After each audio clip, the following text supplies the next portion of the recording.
guys, my name is Erin Mabry. I'm a makeup artist based out of the DMV area, Maryland in particular. So hello Maryland and VA peeps and DC peeps. And today I wanted to talk to you guys about one of my summer essentials.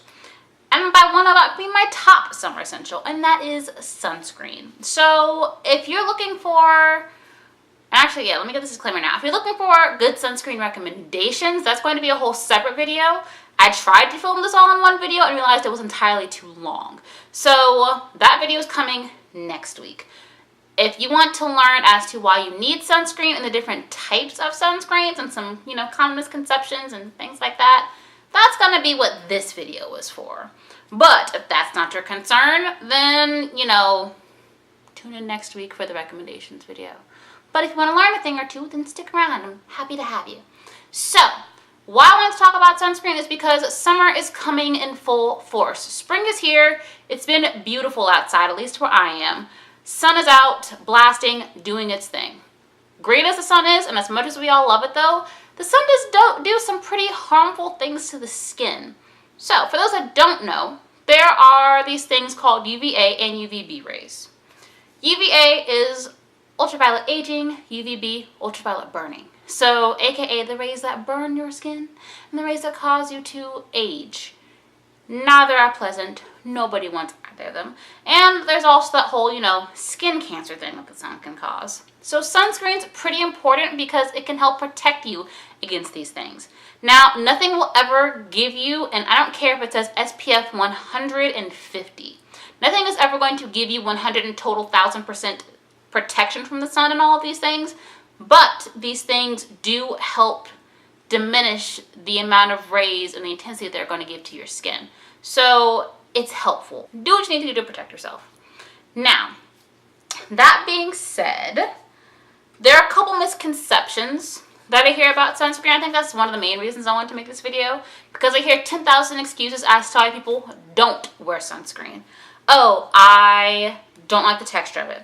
I don't like the feeling of it. I don't like the way it smells. It's too greasy. Oh, I have dark skin. I don't need it. It causes flashback. It's just excuses. They are all excuses, and if you can find an excuse to go to Sephora and spend $60 on that foundation, you can find an excuse and or a reason out of your excuse to find a sunscreen that works and is suitable for you, because there's so many types and textures. There's literally something for everybody.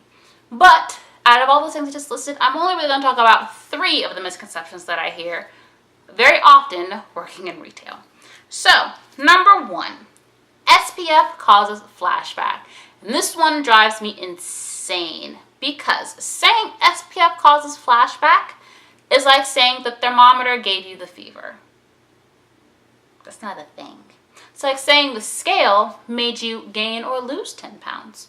That's not a thing. Those are your own choices. All SPF does is tell you that there's something in it that protects you from the sun. That's it. That is all.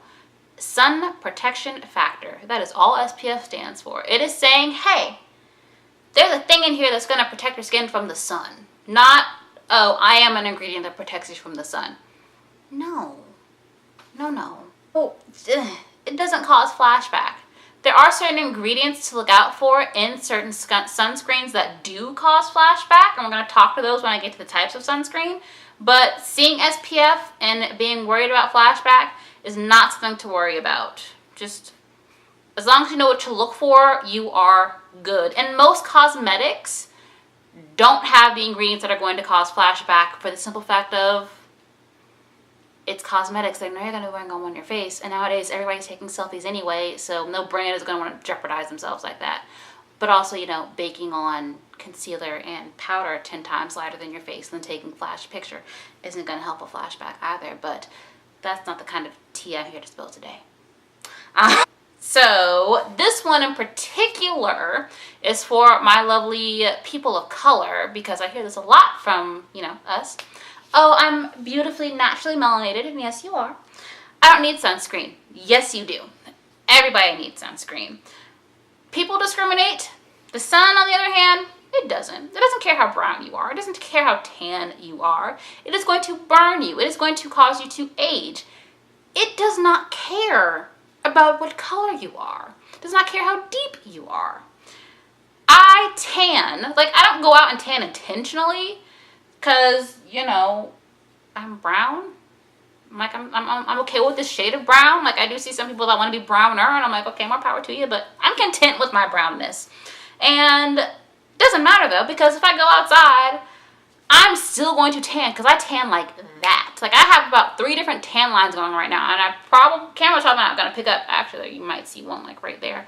Camera shot, I'm not going to pick up all of them, but because I've been walking the past 3 days, my face has gone a little bit darker. My chest here and here, or well, let me not rub my boobs on screen. My chest right here to here are different colors, and I've got different colors going on here. I tan incredibly easily. I don't burn easy by any means. That does take a little while longer, but I do change color, as does every other person with melanin in their skin. The sun is going to age you. Those are those age spots come from that we see on literally everybody that is, you know, older. The sun is still going to affect you one way or another. You still need sunscreen. Doesn't matter if you have, you know, melanin as deep as midnight or not. You need it. Skin cancer is a thing, and it can happen to anybody. Protect yourself. Last, tanning beds are safer, so I don't need to use sunscreen. First and foremost, the only safe tanning is a fake tan. And by a fake tan, I mean tanning mousses, lotions, bronzers, whatever. Saint Tropez, Vita Liberata, Tarte, all have self-tanners that are good. Those are the only safe tans. Everything else, you're putting yourself at some kind of risk. But the highest risk tanning are suntan beds. And this is really only speaking from the experience that I've had and the clients that I personally have interacted with. But every client that I have seen personally that has come in with skin cancer all tell me it is in direct correlation to the use of suntan beds. And some were going on a bi-weekly basis. Some people were going on a monthly basis. Some people only going every once in a while, but they still got skin cancer. And it was a little heart-wrenching to hear these stories from these women because they had to go through so much. Like, it sucks because this was being done in an effort to be beautiful, and then it turned into something terrible. And I pray that none of you ever have to I pray that none of you will ever have to go through the emotional turmoil of somebody going through chemotherapy and being treated for cancer, because I have.